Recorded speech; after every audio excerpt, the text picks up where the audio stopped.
लेकिन आगाज़ में हम हमेशा की तरह कोर्ट की खबर से आगाज़ करेंगे और हम आज की जो समातें हैं, बड़ी अहम समातें हैं, उनका अहवाल जानेंगे। तो सबसे पहले जिस कोर्ट की खबर का आज मैं जिक्र करूँगी वो है जो सुप्रीम कोर्ट में ऑडियो लीक्स कमीशन का मामला है, जिसमें सुप्रीम कोर्ट में वफाकी हुकूमत ने ऑडियो लीक्स कमीशन जो बेंच था उस पर एतराज़ात उठा दिए हैं। वफाकी हुकूमत ने मुतफर्रिक दरख्वास्त जो कि ऑडियो लीक कमीशन थी उसके खिलाफ दरख्वास्तों के हवाले से मुकदमे में जमा कराई हैं और ये कहा गया है कि अगर किसी का रिश्तेदार हो, उसकी ऑडियो हो, तो वो जज जो है वो केस नहीं सुन सकता है, ये कहा गया है। और ये कहा गया कि chief justice Umar Ata Bandial, justice Ejazul Ehsan, justice Munib Akhtar जो हैं वो ये 5 ऑडियो लीक का मुकदमा ना सुने, दरख्वास्त का मतन है। तो ज़रा इस पर हम अहवाल जानेंगे, आज क्या कुछ हुआ, ये दरख्वास्तें मुतफर्रिक़ा दी गई हैं ऑडियो लीक कमीशन पर एतराज़ात के हवाले से। सबसे पहले हमारे नुमाइंदे में इस कोर्ट की खबर में ज्वाइन करें तैयब बलोच। तैयब, बहुत शुक्रिया।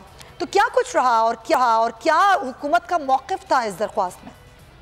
जी, हुकूमत ने जो है वो तो वाज़ेह तौर के ऊपर मौक़िफ़ अपना दे दिया है। सुप्रीम कोर्ट में आज अटॉर्नी जनरल फॉर पाकिस्तान के तवज्जो से जो है वफाकी हुकूमत ने सुप्रीम कोर्ट में एक मुतफर्रिक दरख्वास्त दायर की और दरख्वास्त में वाज़ेह तौर के ऊपर मौक़िफ़ इख्तियार किया गया कि इंसाफ के तकाज़ों को मद्देनज़र रखते हुए नया बेंच जो है वो तश्कील दिया जाए।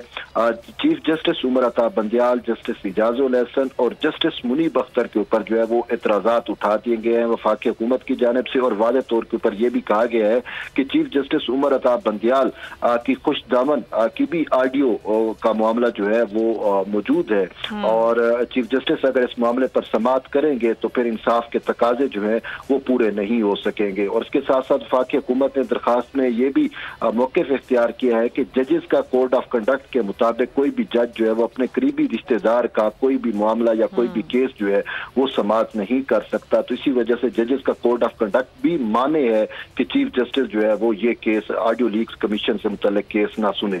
इसके साथ जस्टिस मुनीब अख्तर और जस्टिस एजाजुल एहसन पर भी जो एतराज़ात उठाए गए हैं उसकी रीजन हुकूमत की जानिब से यह दी गई है कि जिन 8 ऑडियो लीक्स की तहकीकात का जो है वो मैंडेट दिया गया था उनमें मुतअद्दिद ऑडियो लीक्स में भी जस्टिस मुनीब अख्तर और एजाजुल एहसन के नाम जो है वो सामने आए हैं। और उसके साथ साथ ये भी कहा गया है कि जस्टिस एजाजुल एहसन और जस्टिस मुज़ाहिर नकवी ने जो है वो CCPO लाहौर के मामले पर जो है वो इलेक्शन कमीशन से मुतल्लिक आज को नोटिस लिया था और पंजाब के इंतखाबात का जो मामला चला तो उसमें जस्टिस एजाजुल एहसन और मुज़ाहिर नकवी जो है वो मेन मुहर्रिकात हैं और इन दोनों की वजह से जो है वो पूरा इंतखाब का मामला भी जो है पंजाब इंतखाबात का मामला वो भी सामने आया।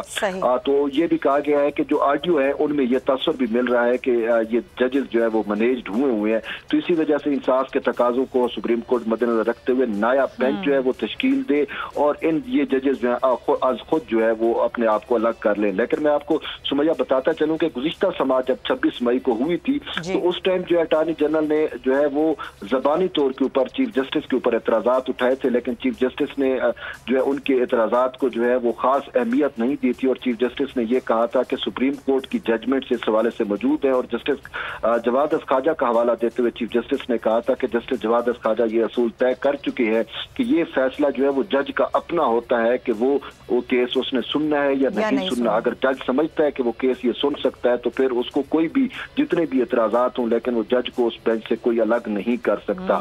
तो अब वफाकी हुकूमत ने जो नई दरखास्त दायर की और कल इस हवाले से केस की समाअत भी होनी है तो अब इसी वजह से कल की जो समाअत है वो इंतहाई अहमियत इख्तियार कर गई है। कोई अहम रिमार्क्स आज आए थे तैयब सामने? जी, कोई अहम रिमार्क्स इस पर सामने आए, कुछ कहा गया? ये तो 26 मई में एक आपने कहा वर्बली कहा गया अटॉर्नी जनरल की जानिब से, लेकिन आज जब बाकायदा दरख्वास्त जमा करा दी गई है, उसकी समाअत कल होनी है, तो ये तो प्रॉपरली एक मामला चला गया है। बिल्कुल, ये वाज़ेह तौर के ऊपर हुकूमत ने जो है वो तो तहरीरी तौर के ऊपर आज दरखास्त जमा कराई है और इन जजेस के ऊपर एतराज़ात उठाए हैं, जबकि 26 मई को जो था उसमें तो वर्बली एतराज़ात उठाए गए थे। लेकिन अब ये फैसला, जैसा मैंने कहा कि चीफ जस्टिस ने गुज़िश्ता समाअत पर यह चीज तय की थी कि सुप्रीम कोर्ट की जजमेंट्स की रोशनी में कि जज का अपना फैसला होता है, जज को खुद इख्तियार होता है कि वो बेंच से अलग होता है या नहीं होता। और अब देखना ये होगा कि अब बाकायदा तहरीरी दरख्वास्त आने के बाद फिर समाअत का अहवाल क्या रहता है कल। बहुत शुक्रिया आपका तैयब बलोच। इंतजार था ना, चलो इस बार वो करते हैं जो इससे पहले किया ही नहीं। किस्मत की आंखों में आंखें डाल के जीतना होगा। सब में है शेर जैसी राह। जर्रा जर्रा भी हर कंटेस्टेंट को लगेगा पहाड़। लड़खड़ाना नहीं है, खोल दो अपने पंख अगर आसमान छूना है। अबे लग रहा है ये सब पहले भी कहीं सुना है। एंटरटेनमेंट की गारंटी जनाब, क्योंकि यहाँ खेलोगे कूदोगे तो बनोगे नवाब। खुश रहो पाकिस्तान। खुश रहो पाकिस्तान, बुध और जुमेरात शाम 7 बजे सिर्फ बोल एंटरटेनमेंट पर। सब्सक्राइब करें और बेल दबाएं ताकि कोई खबर रह न जाए।